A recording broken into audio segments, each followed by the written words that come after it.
Good morning, travelers. You have tuned in to Traveling with the Graham Cracker.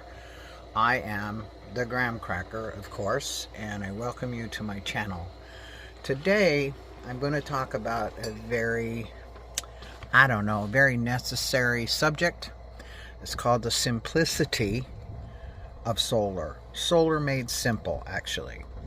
I know a lot of people out here, a lot of van dwellers, a lot of RVers, struggle with when they first get out here.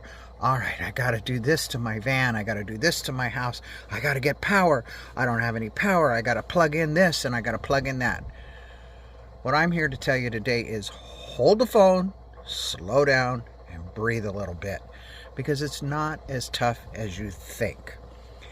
First off, there are several ways in which to power your humble living abode.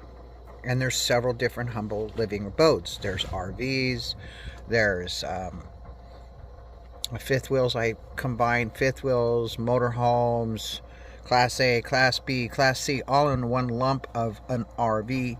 And then there's vans, there's cars, there's box trucks. There's a million different things that people live in, tiny homes, all kinds of things. All right. The need is electricity. Why do we need electricity? We want to see at night. We don't want to put candles up. We're not back in the 1800s. We need to see, so electric lights. That's number one. That's usually the first thing people want. The next thing people want is to charge their devices, such as your phone, such as headlights so you can see outside, different things like that to charge. Those are usually on what we call USB. They plug in and they work off of a 12-volt system. They have a little box. I'll show you the little box that converts them from a 12-volt system to a 110 system. Little box. That's a little converter box. Here they are, all little boxes that convert this little cord right here. That is my phone cord. It's a USB cord. Actually, that's a C, which is the latest and greatest. This one is a USB. Now that little box converts that 12-volt energy or wire to a 110 so you can plug it into a system. Usually the next thing after plugging in your little devices is refrigeration. So okay, you're going to need some kind of power to do this refrigeration.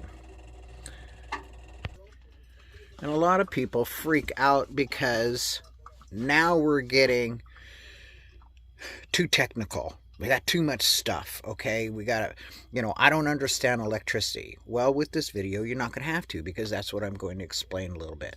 Then the next thing that we want in our rigs is we want some form of ventilation or a way to cool it down or heat it up, which also requires power. I'm stuck with a cord because I'm plugged in. Ventilation, right there. One of those fans. It takes power. But those fans also run off of 12 volt. Okay, and I'll explain volts in a second. Way back in the back there is an air conditioner. Now that runs off of 110. It's a different type of a power than 12 volt. This light right here is a USB light. So I can plug it in to one of these, charge it, and run it off the battery that's inside of it. This has to be plugged in. It has a little switch on it, turns on, has to be plugged in. That is also a 110 or alternating current, AC.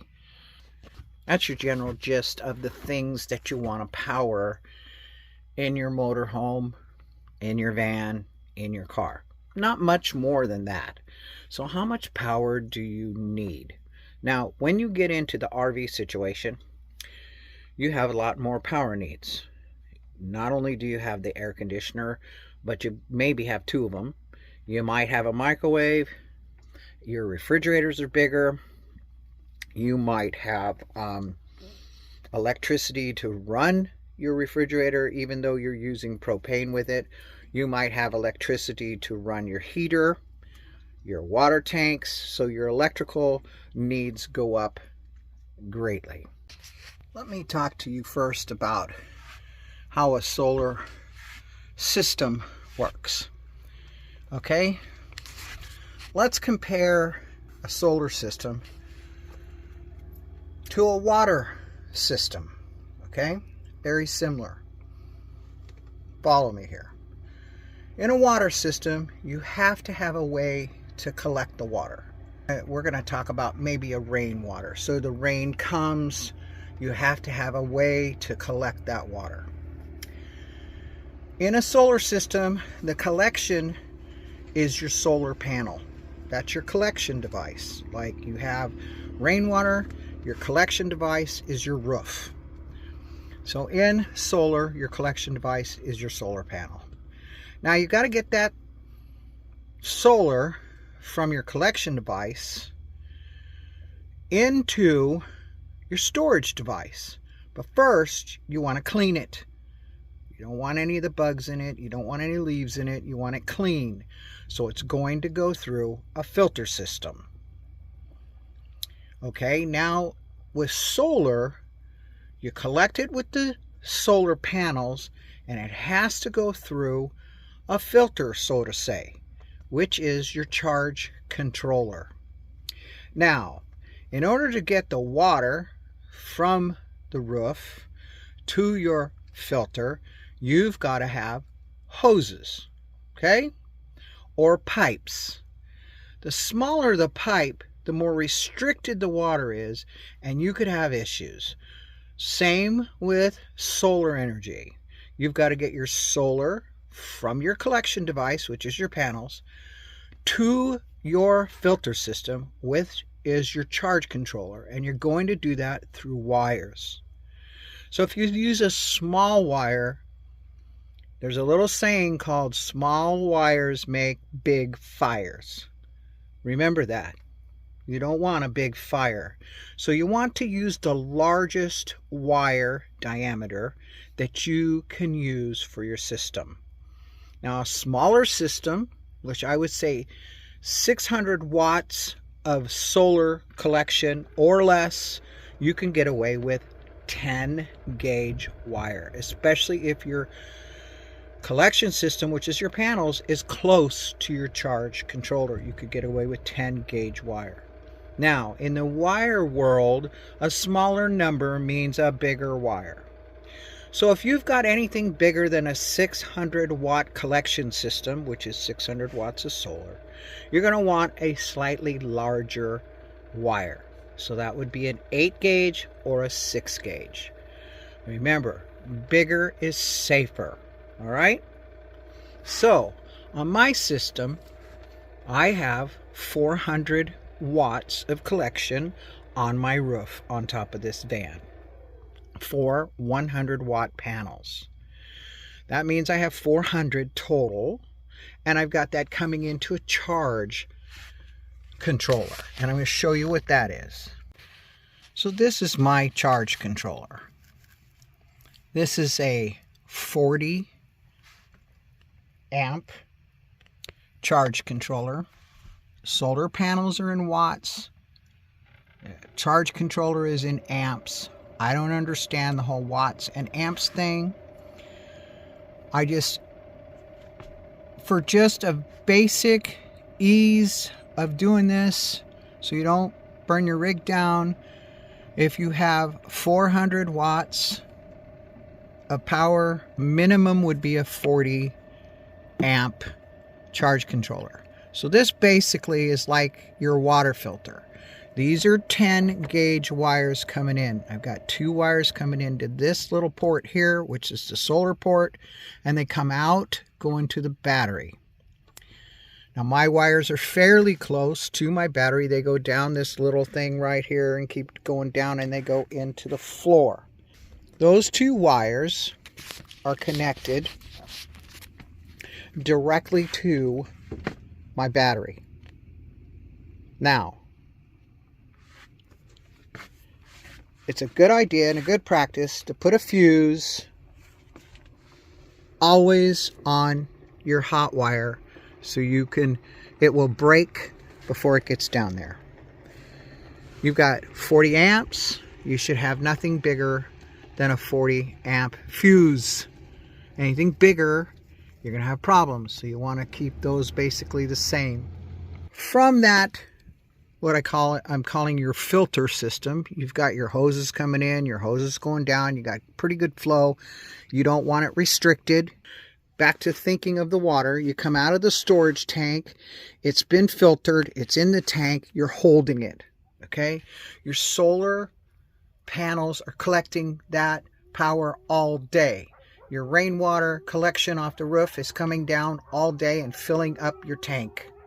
So at night, you have as much water in your tank you can use, or as much power in your battery that you can use. Now you got to get it out of that tank, and you've got to be able to use it. So here's where the differences come in. There's two types of power in your rig. That is 12 volt that runs directly from a battery system. Some people have 24 volt. We're not going to go through that. We're going to go through a basic, simple system, 12 volt. People understand 12 volt batteries. That's what runs your car. If you have an older car, I don't know what the newer cars use. I don't own a new car. So 12 volt will run your car. The 12 volt will run your motorcycles. A 12 volt will run little lawnmowers and tractors and that kind of thing. That's a 12 volt system. Now, you've got to get that power, water power, out of your collection device. So your tank. Your batteries are basically your tank. So now you want a lot of flow coming out of that tank, because you're going to put in what they call an inverter, which is going to change the power type from direct current, which is right off the battery, to an alternating current. It's going to convert it. Remember earlier I showed you these little things right here. They're basically a miniature converter. You have them for your laptop. They convert power, because your laptop's also using kind of sort of a 12 volt. It's a USB. It's a C or a USB, same type of deal, but they have to have this little converter or inverter to make it into usable 110 power. So, from your battery, you're going to use the largest wires you can get your hands on. Mine are really big, and they come from the battery, and I'm climbing down my stairs so I can show you. But mine are right here. That's the negative, and that's the positive, and they go into the terminals of what is called the inverter. So this device right here changes power from the batteries, converts it over to usable 110. And I have 4 plug-ins on this. This is a dead plug in case I want to plug something in. I don't have to keep plugging and unplugging here. This is a switch that goes to my freezer. I turn that off at night. And then there's one cord coming out of there that's a very heavy duty cord that comes over to the rest of my system.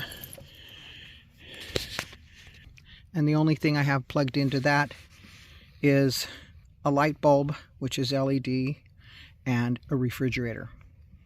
So that's all that comes off of my inverter. My refrigerator works off of 110. My light bulbs work off of 110. So I have to get an inverter. Now the inverter I chose for my system was a 2500 watt system, which is plenty large to handle my refrigerator and plenty large to handle my freezer.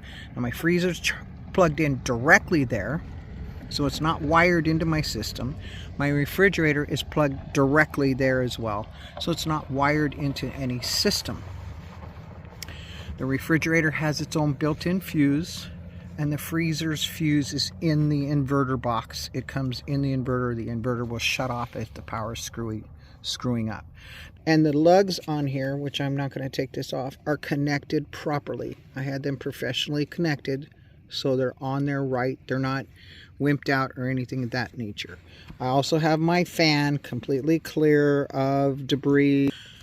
I'm not showing you how to build a system. I'm just explaining the simplicity of a solar system. So the only things that can basically go wrong with my system and the components. There's one component, your collection, which is your solar panel. 2, your charge controller, okay, your filter system. 3, your battery. And 4, your inverter. That's it. That's a simple system. Now, lots of people can go very elaborate, go to bigger systems, much more expensive systems, but that's just a basic, simple system. Now, I bought my solar panels and my original charge controller and all the mounting hardware and the 10-gauge wire. It all came in a kit off of Amazon for under $600. Now, that was 6 years ago. That same kit is in there running around $400 to $500 now. So now, number 2, we're into management of power. I'm going to show you my fridge. It's kind of dark in here. But this is a standard 110 fridge from Home Depot. This is the second one I've had in here. I just got this one a year ago. But I've had these in here since I built the van. This is a 4 cubic foot. I run that 24/7. I run a 6 plug-in for my USB. I would like to move that and put that to a battery I have under the hood. But for now, I run that. No, these are not all running. Yes, there's some ghost power trickling out because they are plugged in.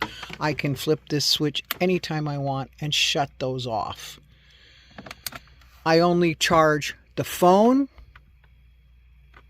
or a light at a time, or I don't charge anything else. I don't run all of it at once. I manage my power needs. I will not overload my system, but I do not run it all at once. Now, this is plugged into the main plug that I have, where I have the refrigerator, which is down there, refrigerator, and a light. That's it. The freezer runs by itself into the inverter. Depending on the time of year, in the winter time, we're in the winter right now, so the freezer gets shut off in the evening time at about an hour before sunset to give my batteries another hour to collect charge. Freezer's fine being off all night. I only open the freezer once a week. So the food stays frozen. I run it a little bit during the day. It's on right now, and it goes off about 5:30. Then we have sun until about 6:30. As the days get longer, I will run the freezer longer because the temperature goes up, so the freezer's going to have to work a little harder in the summer. But in the winter, when the days are short, it gets shut off an hour before sunset, no matter what day of the week it is. And in the morning, it gets turned on about 1 to 2 hours after sunrise, depending on the month. And it seems to work out perfectly fine. That is called managing your power. So for the last, what am I in? I'm in 7 years. I've been running this system like this, managing my power and running it with 400 watts of solar and one 200 amp hour lithium battery. Now that lithium battery is new. I started out with golf cart batteries, 6-volt golf cart batteries. And for those that you are not in the understanding of the golf cart batteries, that's the cheapest way you can go for a solar system. But you need to buy 2 of those batteries to hook together to make a 12-volt battery. 6 volts is not equal to 12. So you would have to buy 2. And I did When I first started out, I had 4 of those batteries, and they were about $140 a piece. The price of them have come down. But they're like the tanks of the battery world. They're very frickin' heavy. You do have to check the water in them. And they will work forever if you keep the water maintained. Once a month, check the water, fill it up to the little line, and they will last forever. I'm talking years. Like I said, though, they're tanks. They weigh quite a bit each. When I pulled the batteries out of here, I did a video. I lost 200 and some odd pounds when I pulled out those 4 batteries. That's a lot of weight. And I replaced it with a 40-pound battery. 200 amp lithium. Now, with the cost of lithium going way down like it is, getting lithium is super cheap and easy.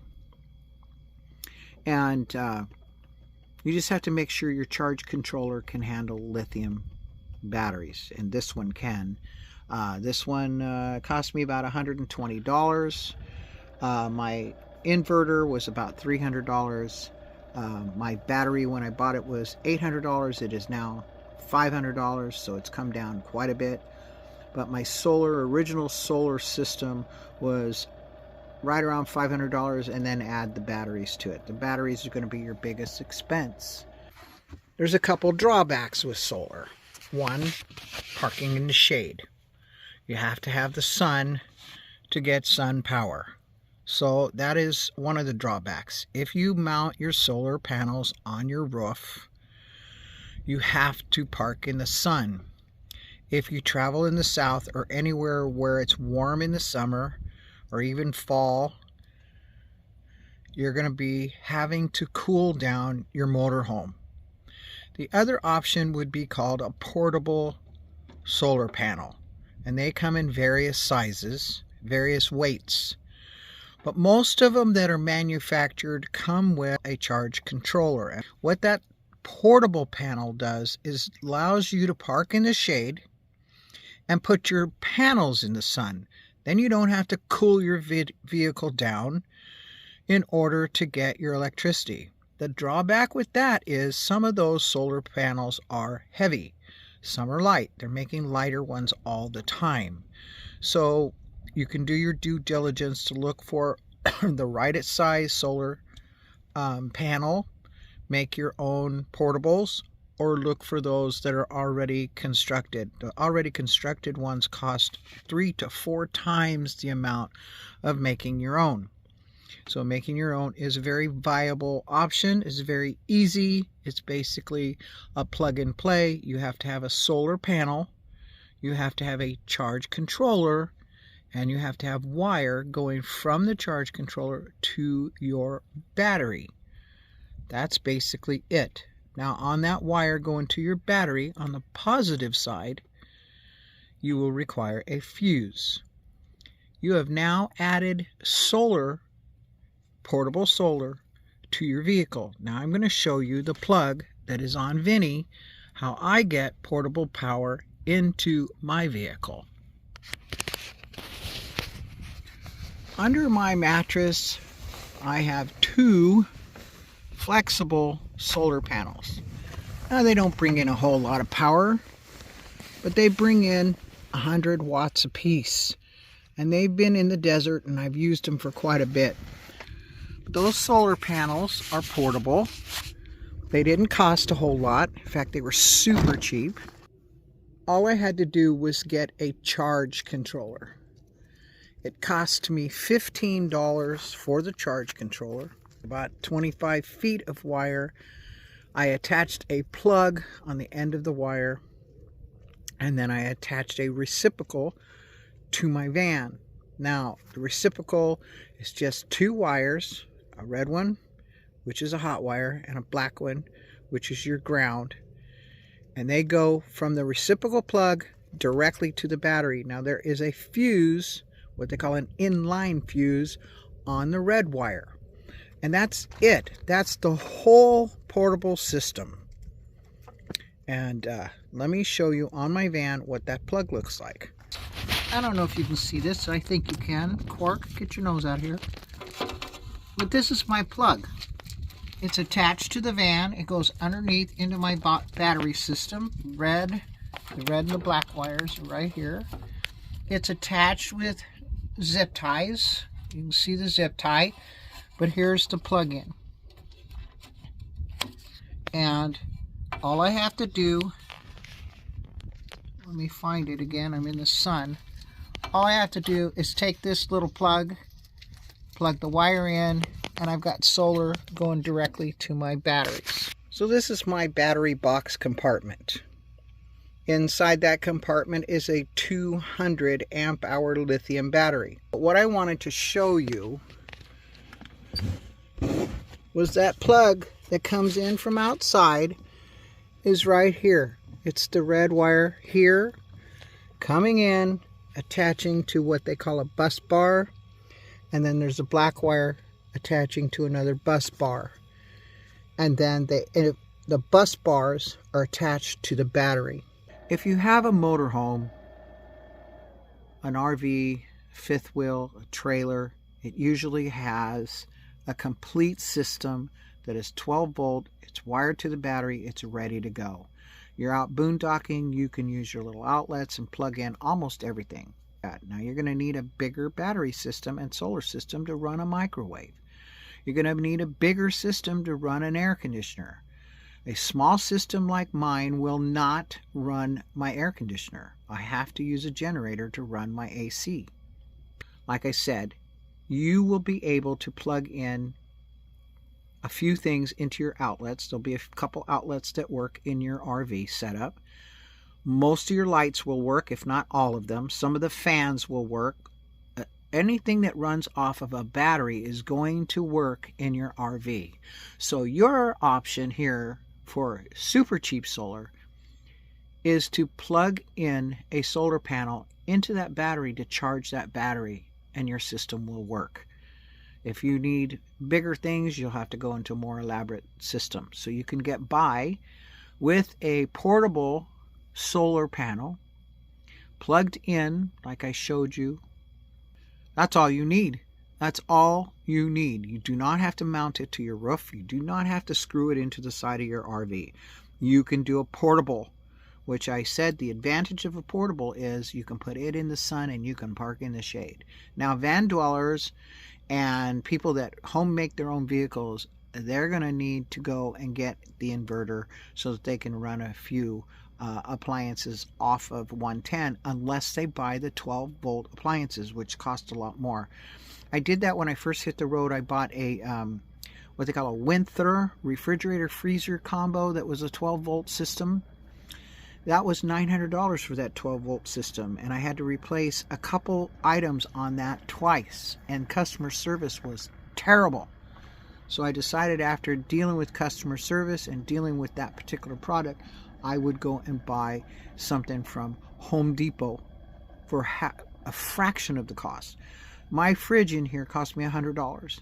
The Winter was $900. So I can buy 9 of those refrigerators for the price of one Winter. The only thing is I've got to invert the power, because that's a 110 fridge and the Winter was a 12 volt. These little $100 refrigerators have way outlasted that $900 Winter. In fact, that $900 Winter is sitting at my property, broken down. It doesn't work at all anymore, and I cannot get the parts for it. They want me to ship the whole thing to them and completely rebuild the inside. No.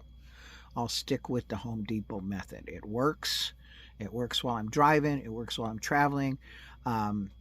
It's not the smallest one. You can get a smaller one, and it works fine. The freezer that I have is a little 2 cubic foot. I don't even remember the name of it, but it holds a heck of a lot of frozen food. And that's what I put my meat in, because I'm carnivore, and that's what I put Jake's meat, or not Jake, Quark's meat. I was doing Jake's meat. All in this little 2 cubic foot freezer. But like I said, I manage my power with the freezer. So that's basically it for simple solar. You can go with a system mounted to your roof if you want.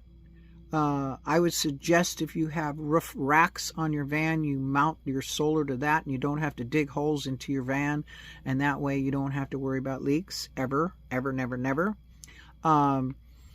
If you have an A-frame or a pop-up or something like that, roof racks are always a great option to mount solar panels.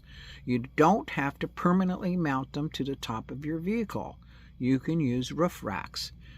You can make those roof racks a little shorter, or you can buy shorter ones or taller ones. Now for my van, y'all know that I've got a super high roof. There are no roof racks that'll fit on this van. None. So I did have to mount them to the roof of this van. However, when they were mounted, the person that used it used a boat adhesive underneath the mounting brackets and told me I would never be able to get them off my vehicle unless I cut the brackets, because they will take the roof with it. And he's right. They've been up there quite a long time, and the panels are screwed to the brackets, but the brackets are glued and screwed to my fiberglass roof. I don't have leaks in here because I keep them sealed, but a lot of people are worried about leaks coming through the roof of their RV. So portable panels are a very good economical solution. Very good and economical. Solar does not have to be hard. It's very simple. It doesn't have to be expensive. It's very cost effective. I'm talking simple, inexpensive way to get power to your rig. Shut your neighbors up that because you're running a generator, you don't have to run a generator anymore. You now have solar power for super inexpensive. I'm telling you, you can get a solar system set up for your vehicle as low as a couple $100. Okay? Pretty cheap. Hope you enjoyed this video. It's a little long. It's a little teaching video. If you have questions, ask them down in the comment. No, I'm not installing solar, and I'm not telling you how to install it. I'm just telling you about the components that are involved with it and what is very, very important with it. Okay? I better get done because I'll keep rattling and never get this video out if I don't get done. Alright, we will talk to you later. I'm glad you came along with me. I'm going to end this video right here. So follow your heart, embrace your dreams, and cherish your life, and get out there and do something fun. Alright, we shall talk with you, I hope, next week. I'm trying to get videos out every week. I'm working at it. Content is really hard to come by when you're sitting all the time. So anyway, thanks for joining me. Thanks for coming along. Subscribe, hit that thumbs up button, share please, and leave something, comment in the bottom, a thumbs up or something, because every time you leave a comment, that pushes me up in the algorithm and helps me out a lot. Alright, we shall talk to you later. Stay safe out there and travel on. Alright, bye-bye.